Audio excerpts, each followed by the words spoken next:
የሴቶችና የህፃናትን ጥቃት አስመልክቶ በማህበራዊ ሚዲያዎችን በተለያዩ ሁኔታዎች ኢሹዎች ሲነሱ ሰዎች ሀሳብ ሲቀያየሩ ሲለዋወጡ እንሰማለን። ይሄ እንግዲህ ውይይቱም ንግግሩም ጥሩ ነው፣ ግን በተገቢው መንገድ ደግሞ ያሉ ጉዳዮችን አጥርቶ ማየትና ምን አንድምታ እንደሚኖራቸው መገንዘብ በጣም አስፈላጊ ይሆናል። እንግዲህ በተለይ እንደዚህ ሴንሲቲቭ የሆኑ ወይም ደግሞ ለሰው ልቦና የቀረቡ ጉዳዮችን በማንኛውም አካል ውይይት በሚደረግበትም ጉዳዩን በሚነሳበት ጊዜ በጣም ጥንቃቄ የሚፈልግ ጉዳይ ስለሆነ በተለያዩ አንግሎች ማየት መመልከት አስፈላጊም ተገቢም ይሆናል። በተለይ ደግሞ ውጤት በሚያመጡ ጉዳዮች ላይ ትኩረት አድርጎ መወያየቱ መነጋገሩ መፍትሄዎችን ከማምጣት አንጻር ትልቅ ጠቀሜታ ይኖራቸዋል ብለን እናምናለን። በመሰረታዊነት እንግዲህ ጾታዊ ጥቃት የምንለው በህፃናትም በሴቶችም ላይ የሚከሰተው ኢሰብአዊ ድርጊት ነው።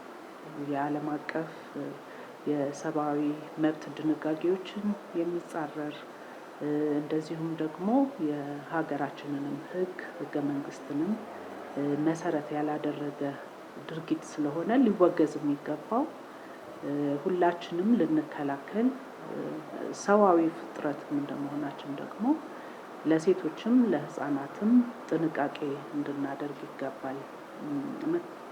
ምክንያቱም የጾታዊ ጥቃት በሴቶችም በህፃናትም ላይ ከአካላዊ ጉዳት ጀምሮ የጤና ቀውስን የሚያስከትል እንደዚሁም ደግሞ ውስብስብና ድርብርብ ለሆኑ ደግሞ ማህበራዊ ችግሮች የሚያጋልጡ እንደሆነ ይታወቃል።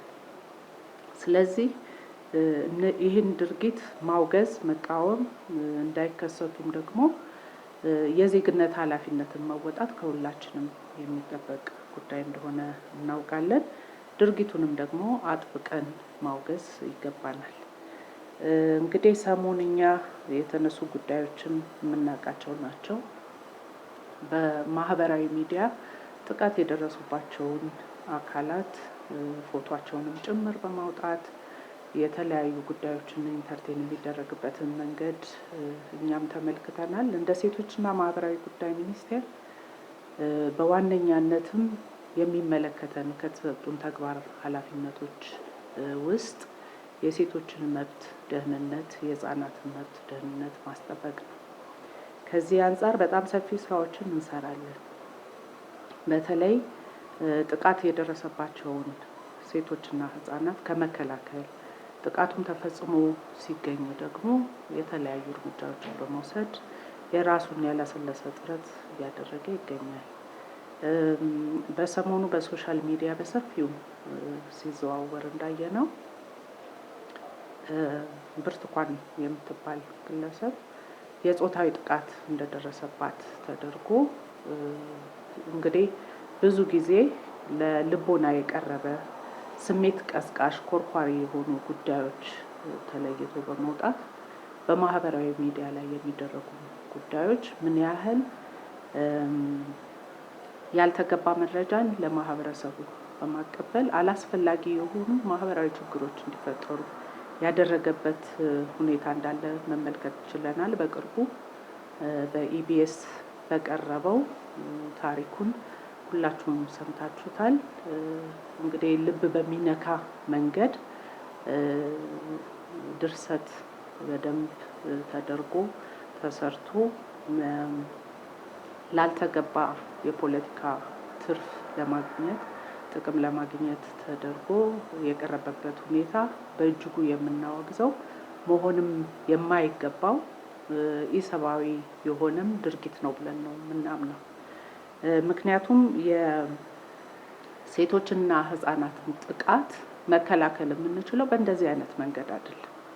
ተገቢ የሆነ መረጃን በማስረጃ በማቅረብና እንደዚሁም ደግሞ ችግሩ ሊፈታ በሚችልበት መንገድ አግባብ መፍትሄን ሊያመጣ በሚችልበት መንገድ አግባብ ነው ሊሆን የሚገባው። እንደ ሴቶችና ማህበራዊ ጉዳይ ሚኒስቴር በጣም ሰፊ ስራዎችን እንሰራለን። በተለያዩ ሰው ሰራሽም የተፈጥሮ አደጋ ምክንያት ተጋላጭ የሚሆኑ ለጾታዊ ጥቃቶች፣ ለጎጂ ልማዳዊ ድርጊቶች ተጋላጭ የሚሆኑ የህብረተሰብ ክፍሎች በዋነኛነት ሴቶችና ህጻናት ናቸው።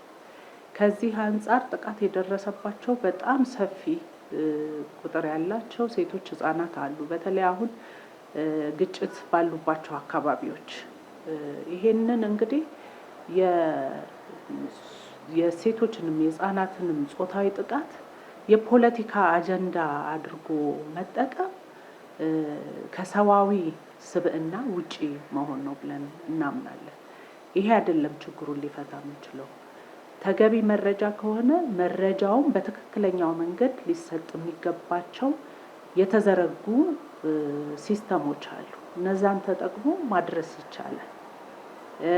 ጥቃት ከመድረሱም በፊት፣ ጥቃት ከደረሰም በኋላ የሚመለከተን መንግስታዊ ያልሆኑ ተቋማትን በተለይ ደግሞ ሚዲያ ለማህበረሰቡ ቅርብ እንደመሆኑ መጠን እነዚህ ነገሮች በጥንቃቄ ማየትና ተገቢነታቸውን አገናዝቦ ምን ሊፈጥር ይችላል ብሎ አስቦ መቅረብ ያለበት ጉዳይ ነው ብለን እናምናለን። ስለዚህ ከዚህ አንጻር ኦነስትሊ ስፒኪንግ በጣም የሰውን ስሜት ሊነካ የሚችሉ አጀንዳዎች ፖለቲሳይዝ ሲደረጉ እናያለን። በብዙ መንገድ በተለይ ሃይማኖትን መሰረት ተደርጎ ብሔርን መሰረት ተደርጎ የተለያዩ ውዥንብሮች ይነሳሉ። ግን ጥቃትን ደግሞ መሰረት አድርጎ ተገቢ ያልሆነ የፖለቲካ ገበያ ማራገቢያ ማድረግ ግን እጅጉን ከሰዋዊ ስብዕና ውጪ ኢሞራል የሆነ ጉዳይ ስለሆነ ይሄንን የሚዲያ አካላትም የሚመለከታቸው ከግለሰብ አንስቶ የምንጠቀመውን የሶሻል ሚዲያ በትክክለኛው መንገድ ለህዝቡ ግንዛቤ በሚፈጥር መንገድና ችግሩን ሊፈታ በሚችል መንገድ ብናደርገው የተሻለ ይሆናል። ምክንያቱም በተለይ እነዚህ የጾታዊ ጥቃት በሚፈጸምበት ሰዓት የሚደርሱ ችግሮች በትክክለኛውና በአግባቡ አድሬስ እንዳይደረጉ ጋፕ ይፈጥራል። አሁን እንዳየነው እንግዲህ የተቀናበረ ትክክለኛ ያልሆነ በድራማ መልክ የተሰራ የህዝቡን ስሜት ኮርኩሮ አላስፈላጊ ግጭቶችን ለመፍጠር የተደረገ ጥረት እንደሆነ እናያለን። ይሄ አገርን ነው የሚያፈርሰው፣ ለማንም ጥቅም የለውም። ምናልባት ሊጠቀሙ የሚችሉ ጥቂት ጽንፈኛ ግለሰቦች አስተሳሰቡም ያላቸው ግሩፖች ሊሆኑ ይችላሉ። ይሄ ተጠቂን እንደዚሁም ደግሞ ማህበረሰቡን ሀገርንም የሚያፈርስ ቤተሰብን የሚያፈርስ እንደሆነ በግላጭ አይተናል። ከግለሰቧም ህይወት ከሰጠችው ምስክርነት የሚታየው እንግዲህ የከበረ ትዳር የነበራት ቤተሰብ የነበራት በማህበረሰቡም ዘንድ ደግሞ ቤተሰቦቿም የተከበሩ የነበሩ ምን ያህል እንግዲህ ሶሻል ክራይሲስ የሚፈጥር ሁኔታ እንደሆነ ማየት ችለናል። እና እውነተኛ ተጎጂዎች ተገቢውን እርዳታ ወይም ድጋፍ እንዳያገኙ ይህም ውሸት ሊሆን ይችላል የሚል ቅንብሮች ውስጥ እንዲገባ አስተሳሰብ ውስጥ እንዲገባም ያደርጋልና የሴቶችን ችግር ከመፍታት ይልቅ የህፃናትን ችግር ከመፍታት ይልቅ ጾታዊ ጥቃትን በትክክለኛው መንገድ አድሬስ ከማድረግ ይልቅ ውስብስብ ችግሮች እንዲፈጠሩ ምክንያት ይሆናል። ከዚህም በተጨማሪ በተለይ የሴቶችን ክብር የሚነካም ነው ብለን ነው የምንወስደው።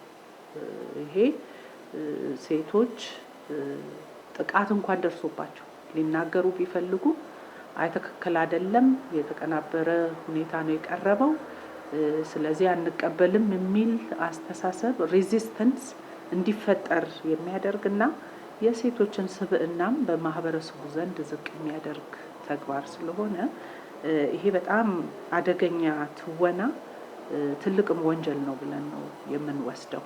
የሌሎች ትክክለኛ ተጠቂ የሆኑ ዜጋዎችንም በትክክል እንዳንደርስላቸው ወይም ደግሞ ማህበረሰቡ ጥቃትን እንዳያወግዝ የበለጠ ጥቃትን እንዲለማመድ ሁሉ የማድረግ አዝማሚያዎች ያሉት ስለሆነ ይሄ ልዩ ትኩረት ሊሰጠውና ማህበረሰቡም ይህንን ተገንዝቦ የራሱን ጥንቃቄ እንዲያደርግ በዚሁ አጋጣሚ ጥሪያችንን ማቅረብ እንፈልጋለን። ስለዚህ በተለይ በሜንስትሪም ሚዲያው ላይ የሚተላለፉ ጉዳዮችን በደንብ ከስሩ አጥርቶ ያሉ ነገሮችን ተረድቶ ማቅረቡ የተዛባ አመለካከት እንዳይኖርም ከዛም በተጨማሪ ደግሞ የማህበራዊ ትስስርንም የሚበጥስ አካሄድ ስለሆነ እንደ ሀገርም አስቸጋሪ ስለሆነ ይሄንን የሴቶችን ጥቃት የህፃናትን ጥቃት ለመከላከልና ለመታደግ ባለመ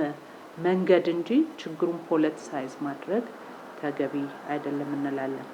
ከዚህ አንጻር እንግዲህ ቅድም እንደገለጽኩት በተለይ የሴቶችና ማህበራዊ ጉዳይ ሚኒስቴር በአዋጅ ከተሰጡት ተግባር ኃላፊነቶች ውስጥ ትልቁን አጽንኦት ሰጥቶ እየሰራ የሚገኘው የሴቶችን ጥቃት የህፃናትን ጥቃት ጎጂ ልማዳዊ ድርጊቶችን በተመለከተ አንደኛው የምንሰራው መከላከል ስራ ነው።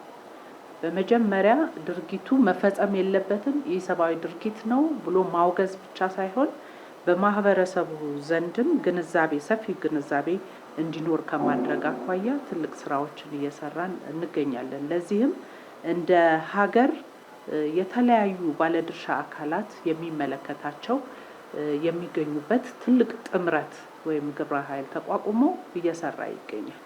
ስለዚህ ይሄ በአንድ ሴክተር ብቻ የሚሰራ ወይም ደግሞ በመንግስት ብቻ የሚሰራ ስራ የምንከላከለው ሳይሆን ከማህበረሰቡ ጀምሮ የሚመለከታቸው ባለድርሻ አካላት ሁሉ በጋራ መጥተው ሊሰሩበት የሚገባ ጉዳይ ነው።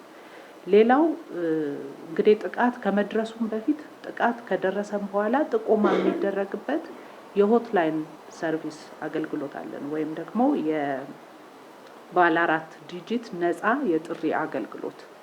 ይሄ የጥሪ አገልግሎት በየክልሉ የየራሱ የጥሪ አገልግሎቶች አሉት እና እነዚህን የጥሪ ማዕከላት በመጠቀም ጥቃት ከደረሰም በኋላ ደግሞ ተገቢው እርምጃ እንዲወሰድ የማድረግ ስርዓት ተዘርግቷል። ስለዚህ በሶሻል ሚዲያው ያለው እንዳለ ሆኖ ግን በትክክለኛው መንገድ የተጣራ መረጃ ከሆነ የሚመለከታቸው የክልል ቢሮዎቻችንም ስላሉ የሚመለከታቸው የህግ አካላትም ስላሉ ወደዛ ማቅረቡ ትክክልና ተገቢ ነው ብለን እንወስዳለን። ሌላው ደግሞ ድርጊቱ አስቀድሞ ለመከላከል ከሚደረገው ጥረት ጎን ለጎን ጥቃት የደረሰባቸውን ሴቶች፣ ህፃናት በተመለከተ ልዩ እንክብካቤና ድጋፍ እናደርጋለን። ከዚህ አንጻር የአንድ ማዕከላት አገልግሎት የምንለው አለ። በዚህ በአንድ ማዕከል አገልግሎትና በጊዜያዊ መጠለያ ማዕከላት ላይ ደግሞ የህግ አገልግሎትን የሳይኮሶሻል ሰፖርት ወይም የስነ ልቦና ድጋፍን ለተጠቂዎች የምናደርግበት ነው። ከጉዳታቸውም ደግሞ እንዲያገግሙና በዘላቂነት ህይወታቸውን መምራት እንዲችሉ ሰፊ ፕሮግራሞችን ቀርጸን እየሰራን እንገኛለን።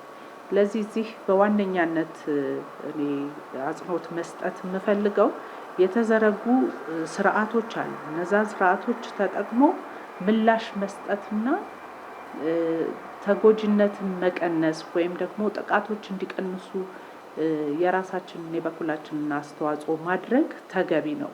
በተለይ ደግሞ በቅርቡ አሁን የመረጃ አያያዝ ስርዓታችንንም አዘምነናል። በተለይ ህፃናት ላይ የሚከሰቱ ጥቃቶች ሲኖሩ የመረጃ አያያዝ ስርዓት ቋት ውስጥ ገብቶ ምላሾች በተገቢ መንገድ እንዲሰጡ የማድረግ ብዙ ጊዜ እንሰማለን።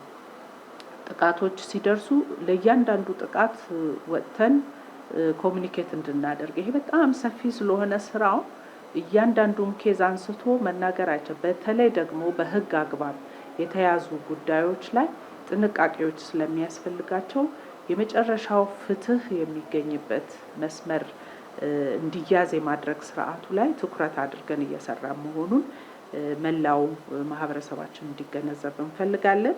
በቅርቡም ደግሞ የጥቃት አድራሾች የመረጃ የስርዓትንም እንደዚሁ አዘምነን እየሰራን እንገኛለን። ይፋ የምናደርገው ይሆናል። ጥቃት አድራሾች ተገቢው እርምጃ ወይም ደግሞ ተመጣጣኝ ቅጣት አስተማሪ እርምጃዎች እንዲወሰዱባቸው የሚያደርግና ያንንም ክትትል የሚያደርግ የዲጂታል ሲስተም ነው። እኔ ለኢትዮጵያ ሕዝብ ማቅረብ የምፈልገው በተለይ ደግሞ ለእያንዳንዱ ኃላፊነት ላለበት ዜጋ እያንዳንዱ መረጃዎች በሶሻል ሚዲያም ሆኑ በሚኒስትሪ ሚዲያው የምንሰማቸውን አጥርተን ትክክለኛውና ተገቢውን መረጃ ልንይዝ ይገባል ብዬ አምናለሁ። በተለይ ደግሞ የሚዲያ አካላት ትልቅ ኃላፊነት ማህበራዊም ሀገራዊም ኃላፊነት አለባቸው። ይህንን ኃላፊነታቸውን በአግባቡ ሊወጡ ይገባል። መረጃን አዛብቶ ለማህበረሰብ ማድረስ ጥፋቱ ከፍተኛ ነው የሚሆነው። ስለዚህ እዚህ ላይ ትኩረት መደረግ አለበት። ሌላው ጉዳትን ለፖለቲካ ፍጆታ ማዋል ሰዋዊ ፍጥረት የሆነ ግድ የሚለው ጥቃትን እከላከላለሁ የሚል ሕሊና ያለው የማህበረሰብ ክፍል ይሄንን አያደርግምና በተለይ ሴቶችም በዚህ ጥንቃቄ ማድረግ ይገባል። ለአልባሌ ጉዳዮች፣ ለጊዜያዊ ጥቅሞች እንደዚህ አይነት ጉዳዮች በሚነሱበት ሰዓት እንግዲህ አንድ ስብዕና እንዳለው ሰው የራስንም ሕይወት ለማዳን የሌላውንም ለመታደግ ከፍተኛ የሞራል ዲሲፕሊን ያስፈልጋል ብዬ አምናለሁ። አመሰግናለሁ።